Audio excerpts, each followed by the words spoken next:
नोरमा group, जो सोचता है वो करता है। आपके अपने सपनों का आशियाना। बिहार विधानमंडल का मॉनसून सत्र 21 जुलाई से शुरू होकर 25 जुलाई तक चलने वाला है। यह सत्र खास इसलिए भी माना जा रहा है क्योंकि विधानसभा चुनाव से पहले यह मौजूदा सरकार का अंतिम सत्र होने वाला है।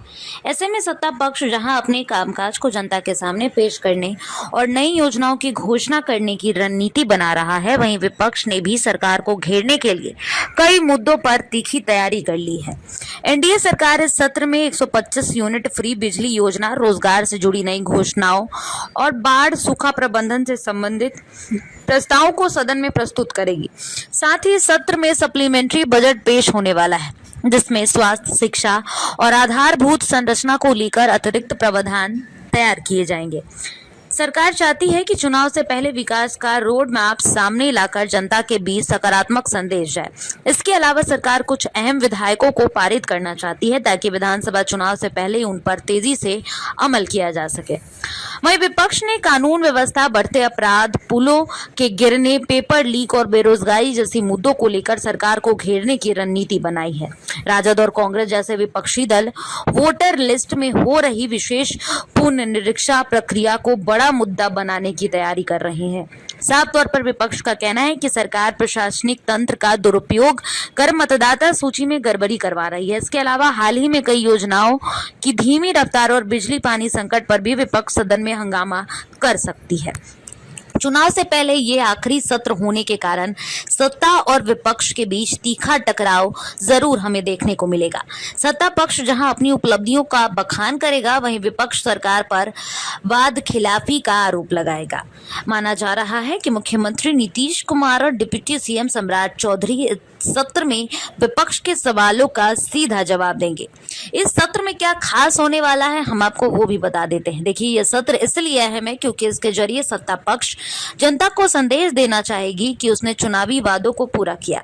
दूसरी तरफ विपक्ष इसे चुनावी ट्रेलर की तरह इस्तेमाल कर अपनी पकड़ मजबूत करना चाहेगा। यानी आने वाले 5 दिन बिहार की राजनीति के लिए बेहद अहम साबित होंगे, जहां बहस के साथ राजनीतिक रणनीति भी साफ तौर पर देखने को मिलेगी।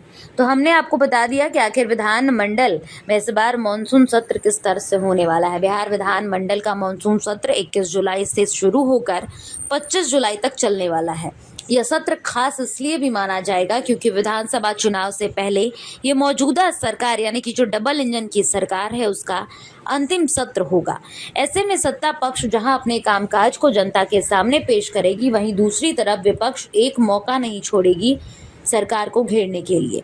तो 21 जुलाई से मॉनसून सत्र की शुरुआत होने वाली है। इसमें क्या क्या होने वाला है, क्या क्या सत्ता पक्ष और विपक्ष के बीच देखने को मिलेगा, ये हमने आपको बताया।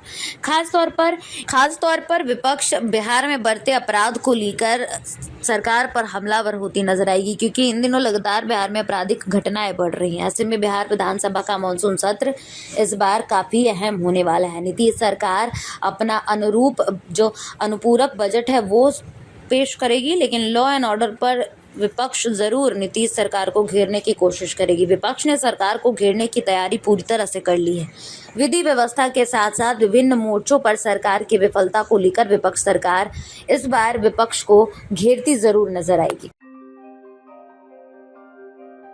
आपके सपनों को हमने सजाया है, ई होम्स पैनोरमा को हमने बनाया है। ई होम्स मेरा एक सपना था जिसपे मैं पिछले 4 साल से काम कर रहा था। हमने जो बनाया है वो सबने है माना। ई होम्स पैनोरमा में हो आपका भी आशियाना। और फाइनली हमने 2021 में इस प्रोजेक्ट को लॉन्च किया। बहुत लोग अप्रिशिएट कर रहे हैं कि पूर्णिया जैसे शहर में बिहार के, एक तो बिहार की बात करें उसमें भी पूर्णिया जैसे छोटे जगह में इस तरह का लाइफस्टाइल देना, ये सुन के हम लोगों को बहुत अच्छा लगता है। ई होम्स में हमने कुछ और भी किया है, जैसे हम जिस जगह में रह रहे हैं हमारे फैमिली सिक्योर हो, उनको सिक्योरिटी का ध्यान में रखा है। आपकी सुविधा और सुरक्षा आपके लिए खास है, ये आपका विश्वास है। इसमें आर्टिफिशियल इंटेलिजेंस का 7 लेयर सिक्योरिटी का हमने इस्तेमाल किया है। लस ग्रीन कैंपस को बनाया है। यदि हमारा बाउंड्री वाल है तो वो वर्टिकल गार्डन है। ये जितनी भी फैसिलिटी होता है एक इंटरनेशनल टाउनशिप में ई होम्स है, ये हम लोग विश्वास नहीं कर पा रहे हैं। जो भी हमारे मित्र दोस्त या जो भी हमारे बाहर के बायर आते हैं तो हम लोगों को बहुत अच्छा सुनने को मिलता है और बहुत अच्छा क्रेडिट मिल रहा है। वो सारा हमने सिर्फ एक बिल्डिंग नहीं बनाया, हमने एक बहुत अच्छा लाइफस्टाइल दिया ई होम्स में, और मेरा एक सपना था जिसको मैं आज फुलफिल होते हुए देख पा रहा हूँ। ये आपका आवास है। ई होम्स पैनोरामा में अब आपका निवास है। E Homes Panorama, luxurious lifestyle redefined. Panorama Group, जो सोचता है वो करता है। अगर ये वीडियो पसंद आई और वह बिहार के राजनीति और बिहारियत से सरोकार रखेनी तो सब्सक्राइब बटन दबा के चैनल के सब्सक्राइब कर ली। ओजे एगो घंटी बा, ओकरा बटन दबा देला से कुल सटीक और मारक खबर रुआ मुफ्त में मिल जाई। अगर रुआ पत्रकारिता के हमनी के नया प्रयोग में सहयोग कर चाहतानी तो ज्वाइन बटन दबा दी। पेटीएम नंबर नोट कर ली 9386816700।